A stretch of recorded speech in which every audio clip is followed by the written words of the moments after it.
Okay, me, 15F, and my mom 42F basically only had each other for my entire life. Except for my grandparents and uncles. But, I've never really had my dad in my life. My father figures were my grandpa and papa's step-granddad. Anyway. My mom has been dating her boyfriend John, 42M, for about 3 years. John and her were high school sweethearts but broke up when she left for college in her sophomore year. I like John, he is a pretty good guy and he always takes into account my feelings and how I feel about things. Just so you guys know that he doesn't hurt us in any way. Anyway, my mom sat me down last night and asked me if I was okay with her and John getting married. If he proposes. I said I was okay with it, but I was worried about how the girls felt. His 2 daughters. She told me they weren't asked that question, but when the time was right, they would ask them. I said, okay, that's fine. The next question that she asked me was if I was okay with John adopting me/me calling him my stepdad. I said I wasn't comfortable with that due to past experiences. A little background information. My mom was in a mentally abusive relationship with a guy we'll call Little Ducker. They were together for 6 years and honestly those 6 years were hell. He did things that weren't okay like throwing things and saying we were all worthless. Please do not worry, he is in prison now because of tax fraud. Anyway, my dad was in the military and during COVID he passed away due to some health problems. This was really hard on me even though I didn't know him that well. Little Ducker used this to mentally manipulate me and made me feel worthless. One day he told me he wanted to adopt me and we both cried. A few minutes later he started yelling and screaming at me about not washing a cast iron. The only reason I didn't wash the cast iron was because he told me not to. He then started saying things like you never deserved a father. This incident was why I told my mom I didn't feel comfortable with John doing that. She then got upset and started saying things like, but he cares so much about you and all that stuff is in the past. I got upset and told her I care about him too but I still have the right to not want to get adopted. She then called me a brat and left. I don't know if I'm the a-hole or not. So, comment 1. NTA and at your age you may never view him as a father figure. If that happens that's okay. Respect him as an adult in your house and your mom's husband, but you don't have to force the father figure part of it if it doesn't happen. With your history, you named Little Ducker well, it's even more understandable. You've got 3 years until you're an adult. Plenty of people don't see their parents' new partner as a parental figure at that age. Plenty do and that's okay too. Tell your mom if it occurs naturally you'll let her know, but you're not going to force a relationship. And you'd appreciate her respecting that. Comment 2. NTA you have every right to say you are not interested in being adopted, and if John is as thoughtful about your feelings as you say, he should be fine with that. Maybe he will be able to talk some sense into your mom. He would be your stepdad regardless. That's just what your mom's new husband is called. Doesn't mean you have to call him dad or anything. It sucks that your mom reacted that way. Her decisions and prior relationships are what led to your current hesitation. She has no right to blame you. Comment 3. NTA. You're more than old enough that you can make up your mind on what you want your relationship with John and his daughters to look like. Your mom might have your best interests at heart, but that doesn't mean she gets to steamroll over your feelings or force you into something you're uncomfortable with.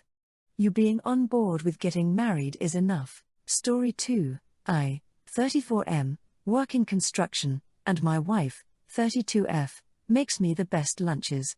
She's an amazing cook, and every morning she wakes up at 4 a.m. and cooks me or packs me something fresh, things like birria, tamales, pozole, or sometimes just tacos with homemade tortillas.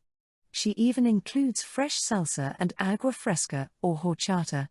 I'm not trying to brag, but my lunchbox is like a 5-star meal compared to the gas station burritos most of the guys bring. Lately, though, a few of my coworkers have been giving me crap about it. It started as harmless jokes like, "Dang, you bringing a whole restaurant today?" Or "What's next? A piñata?" I laughed it off at first because whatever, guys will be guys. But then Rick, 40 started acting like my lunches were a personal offense. He's one of those dudes who eats microwave burgers and calls it a day. Last week, I heated up some mole with rice, and he made a big deal about how it stank up the break room. It didn't even smell bad, just rich and spicy. Then he said it's kinda rude to bring in such strong-smelling food when people are trying to eat their sandwiches. I pointed out that plenty of guys bring fish or those nasty instant noodles, but apparently, my food is where he draws the line. Another guy actually asked if my wife could send a little extra next time if he paid because it looked so good. I joked that she's not running a catering business, but I'll ask her. But now Rick's been saying I'm showing off and that I think I'm better than everyone else. I honestly just love my wife's cooking and don't want to waste money on soggy gas station burritos. My boss hasn't said anything, and a couple of the guys told me to ignore Rick. But the tension's been awkward. My wife heard about it and felt bad, even suggesting she could pack me less smelly lunches like sandwiches. I told her absolutely not. Her cooking is one of the best parts of my day and probably the only thing that keeps me going day after day, breaking my back working 12-hour shifts. But now I'm wondering for standing my ground. On one hand, I don't want to eat boring lunches when I can have my queen cook me amazing food every morning, but on the other hand I also don't want to any drama at work. I spend half my day at work, most of it if we don't count the time I sleep, and I guess I just don't want to be spending my time in an awkward, tension-filled environment. Comment 1. This is also low-key racism, and I am not one to call racism on every dang thing. If your wife cooks your traditional food, which I did for my first husband, it is coming from a place of love.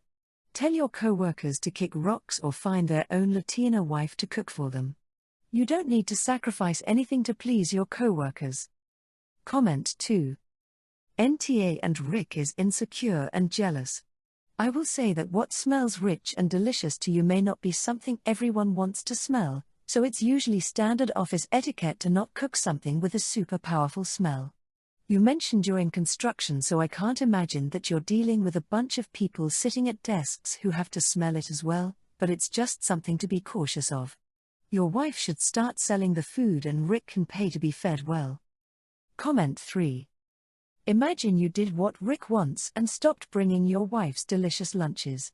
Then there would be 2 sad guys instead of just one. Don't do that. Let him get motivated to fix his situation. Maybe something good will come out of it, like he copies you and marries a good cook who lovingly makes him food. Story 3. I, 26F, am the go-to host for family dinners, and I usually enjoy it. But my aunt, 55F, has a frustrating habit. She shows up uninvited with extra guests like friends or random relatives without telling me. It's happened too many times, leaving me to stretch food and space on the spot. I've asked her nicely to give me a heads up, but she just says, family should be spontaneous, and ignores me. With today being March 31st, I'm hosting a family dinner tomorrow, April 1st, for my parents' anniversary. Knowing my aunt will likely crash it with extras, I decided to try something new. Last week, I sent a group message saying that because hosting costs keep rising, and the guest list keeps growing, I'm asking each adult to chip in $10 to cover expenses. I figured this was a fair way to handle it without pointing fingers. Tomorrow's the big day, but I can already picture it. My aunt will roll up with 3 unannounced friends. When I ask for the $10 contributions at the door, she'll probably laugh and say, "Oh, great April Fool's joke." I'll have to explain it's not a prank and that it's about respect and planning, especially since she keeps doing this. I'm betting she'll get mad, call me stingy, and storm off, which has happened before when I've set boundaries. The family's already split. Some think I should let it slide since it's a special occasion, and tomorrow's April Fool's Day might confuse things, while others say I'm right to stand my ground. I'm worried my aunt will spin it as me pulling a mean prank if she takes it the wrong way. Comment 1. Charging an entry fee doesn't make you an R, but there are better ways to deal with your aunt. You need a more direct approach with your aunt. Be firm. The seating is limited and food is planned for a certain amount of guests. It is not okay for her to bring additional people to your house without your permission. If she can't agree, then she's not welcome. Comment 2. I'm so torn on this. I don't think you're the R for asking for help covering unexpected guests, but to ask it from everyone to cover one person's dismissal of a basic request is an move. ESH. If your aunt is going to invite randos, make it awkward. Answer the door and say, "Oh, I'm sorry, who is this?" Or, "Oh, I wasn't expecting extra people and don't have the space or food to cover everyone. I'm going to have to ask you to please find somewhere else to have dinner tonight as our table is full/all meals are accounted for." Push it back on her. If you set a boundary and keep letting her walk all over it, it's not really a boundary, is it? Comment 3. You need to set a boundary and stick to it. You've asked your aunt to not bring extra people and then continue to allow her in with her extras. Either accept it will happen and plan for it, or stop her and her guests at the door. Refuse them entry into your home. Is that scary? Of course it is, but if you let someone cross your boundary, it's on you, not them. The only people who get upset about boundaries are the ones who benefit from you giving up a piece of yourself in order to make them comfortable. Story 4. So I, 29F, married with a toddler, has been friends with Sam, 29M, since high school. For context, it's a small circle of friends. All boys except for me. We travel a lot. We have never been physical or had feelings for each other, it's just platonic friendship. When they got together with their partners, we have traveled only with their significant others. And I have been friends with their partners and vice versa. I meet up with the girls without the boys too. Sam and his wife Roma, 29F, have been together since then. So she became part of the same crowd as well. I got married first. And my husband and I have a great marriage. We are happy. The following year others got married too. So the drama unfolded last year. My husband is away for work purposes. Sam and Roma have been married for almost 5 years now. Their relationship has always been shitty. Don't get me wrong, she is a good friend. But their relationship was a mess. She has anger issues and Sam always ignore her tantrums. You must think how I know this. They fight in front of the whole crowd for silliest and stupidest things. Argue. Shouting and what not. My friends and I never poked our nose into their relationship, cause I have a belief that if my opinion is not asked, that means it isn't required in the first place. One day they got into a huge fight, over Sam wanting to meet our mutual other friend, 29M, for a game night. Roma got so mad over this and told Sam to move out from the house. This isn't the first she told him to leave. Sam thought she'd come around when her tantrums were over. But every day ends, her belittling him and shouting. And on the 3rd or 4th day, he got a message from Roma saying that she doesn't even want to see his face and a bunch of other crappy things, and had packed his stuffs when he went to home after work. He got so heartbroken, and maybe it was his last straw to work things out. On the next day I got a call from Sam, upset, and told me all these things. And asked for my help since he doesn't have a place to stay. I had a spare room. I told my husband and we offered the spare room for rent. He works in shift and I do too. So we rarely see each other although we share a roof. I told Sam to tell Roma that he lives at my place, but he was like, only if she asked. He was clearly over with her and didn't want to get back. Cause after separating he tried multiple times to sit nicely and talk, which ended up as more shoutings and arguments. He was kinda fed up by then. After 7 or 8 months, he filed for divorce. And Roma found out that he was living here. She texted saying thank you for helping him and that she's glad I was there for him.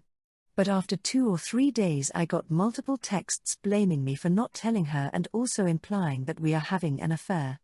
I told her very nicely that she could have just asked me or talked about them having problems, I would have known. And would not hide that fact, but she's saying that I ruined their marriage by not telling her that he is living at my place. Comment 1. NTA. I can understand that she didn't call you to talk about their relationship troubles, simply because she might have another friend that's closer to her and that she's more used to discussing these things with, but it's weird to me that she never asked him where he was staying after she kicked him out. In the end, you and Sam were friends first. You and your partner helped him out by renting a room to him. Why would you feel the need to contact Sam's wife and tell her he's at your place? They were still talking. You had no reason to assume she didn't know. I think Roma is just looking for any random thing she can blame the divorce on so she doesn't have to face the reality that it was her own behavior that caused it. Comment 2. NTA, but stop being friends with bad people. She's nice to you cause she likes you, but she's an abuser, cut her off. My wife, 32F, and I, 34M, have a 6-year daughter Lily which has long, curly hair that she absolutely adores. Taking care of it is a bonding activity for her and the wife. They do hair masks, try out different braids, and Lily loves showing off her princess curls. Last weekend, my mom, who we will refer to as Karen from now on, offered to babysit Lily so my wife and I could have a date night. When we got back, I was shocked to see that Lily's beautiful hair had been cut into a short, chin-length bob. My mom proudly said she fixed it, claiming it was too unruly and that Lily would look more mature this way. When I asked her why the fuck would a 6-year need to look more mature, all I got was a blank stare. Lily was devastated. She kept saying she didn't want to look like a boy and cried for hours. My wife was furious and asked Karen why she thought this was okay. Karen defended herself, saying it's just hair and it will grow back. I told her that she had no right to make that decision and that I no longer trusted her to watch Lily unsupervised. Karen was livid, accusing me of overreacting and punishing her over a haircut. She insists she was just trying to help and says I'm being disrespectful by taking her grandparent rights away. My sister thinks I'm being harsh, saying Karen was probably overwhelmed and trying to manage Lily's hair. But I feel like boundaries were crossed. Lily is still heartbroken and I don't know how to fix the damage.